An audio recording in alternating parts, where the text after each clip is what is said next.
పోతన భాగవతం మొదట వచ్చిందంట. తర్వాత గోరఖ్పూర్ వాళ్ళు వ్యాస భాగవతాన్ని ఎడిట్ చేశారంట. పోతన భాగవతంలో ఉన్న విషయాలను తీసేసి గోరఖ్పూర్ వాళ్ళు ఎడిట్ చేసి ప్రింట్ చేశారంట. ఈయన మరీ ఎల్కేజీ పిల్లడు అనే విషయం నాకు ఇప్పుడే అర్థమవుతుంది.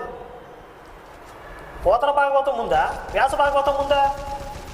వ్యాస భాగవతం వచ్చిన తర్వాత కదా పోతన భాగవతం వచ్చింది. దీంట్లో నుంచి ఎడిట్ చేసి దాంట్లో చేయడం ఏంటి? మినిమం కామన్ సెన్స్ అనేది ఉండాలి ఆధ్యాత్మిక గ్రంథాల గురించి మాట్లాడేటప్పుడు. లేనప్పుడు దాని గురించి మాట్లాడకూడదు. మాట్లాడితే ఎలాగే నవ్వులు పాలు అవుతారు. Next point. తర్వాత ఒక పాయింట్ ఈయన మాట్లాడాడు. ఈ కరుణాకర్ ఎప్పటి నుంచో బైబిల్ గురించి చెప్తున్నాడు, హిందూ గ్రంథాల గురించి చెప్తున్నాడు, కానీ అసలు ఒక్కరినైనా మత మార్పిడి చేశాడా, గర్భాప్సి చేశాడా, ఎంతమంది గర్భాప్సి చేశాడో నాకు చెప్పండి అన్నాడు.